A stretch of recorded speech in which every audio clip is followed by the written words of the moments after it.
If you plan on catching a flight anytime soon, you'll want to pack a mask. Starting Monday, all air passengers in Canada need to have a non-medical mask to cover their mouth and nose during travel.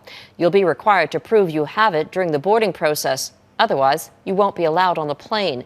People traveling on ferries are also being encouraged to wear non-medical masks whenever possible. In the U.S., plans to reopen businesses and restart the economy are going nowhere fast. Officials in many states say they don't have the testing ability needed to let people get back to regular life. And as Jackson Proskow explains, that caused President Donald Trump to lash out. For all the talk of reopening the U.S. economy, most of America is nowhere close to ready. In South Dakota, more than 600 workers at a meat processing plant have COVID-19. The plant, which handles 5% of U.S. pork, is closed indefinitely. New York has seen more than 600 fatalities in the last day. We're recommending certain things. They'll be in place dependent on what the governor wants to do. Thursday, President Donald Trump revealed guidelines for how the states should lift stay-at-home orders, slowly, over time. By Friday, he was lashing out at governors over Twitter, demanding they open up immediately. He's doing nothing. He said it's up to the states. It's up to the governors, which is what it always was.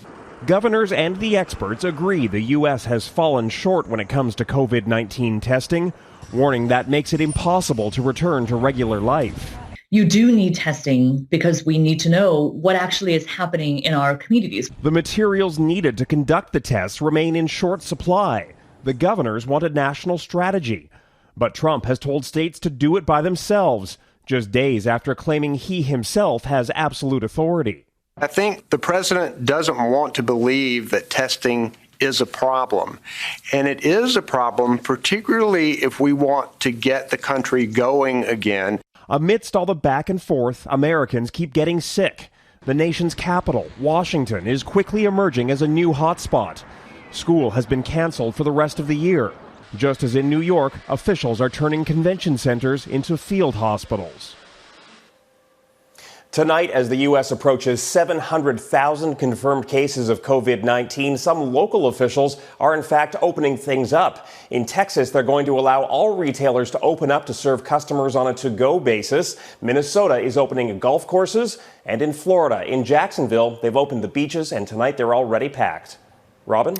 Jackson Proskow in Washington.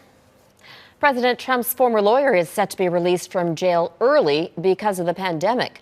Michael Cohen will serve the rest of his 3-year sentence at home. He pleaded guilty to several charges, including campaign finance fraud and lying to Congress.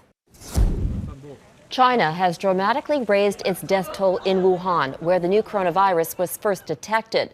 The number shot up 50% from 1,290 to 3,869. Officials facing claims of a cover-up are blaming incorrect reporting and delays. It's the first time China is publicly admitting fatalities were omitted, including those who died at home.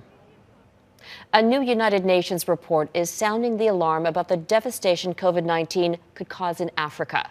It shows 300,000 people could die from the virus this year, even under the best-case scenario. With no interventions, Africa could see more than 3 million deaths and over 1 billion people infected with COVID-19.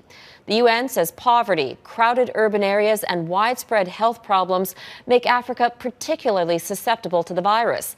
So far, there are more than 18,000 confirmed cases and at least 970 deaths. But the continent is weeks behind Europe in the pandemic. Syria's humanitarian rescue group, the White Helmets, is disinfecting camps where people fleeing conflict are being forced to live with little supplies. In a series of tweets, the White Helmets says its volunteers have started a sterilization program to reach as many internationally displaced residents as it can, with the focus being on virus defense and education. A large number of hospitals were destroyed in raids by the Syrian government and Russia. A global news special on the COVID-19 pandemic. Coronavirus, the new reality. Sundays at 7 on Global.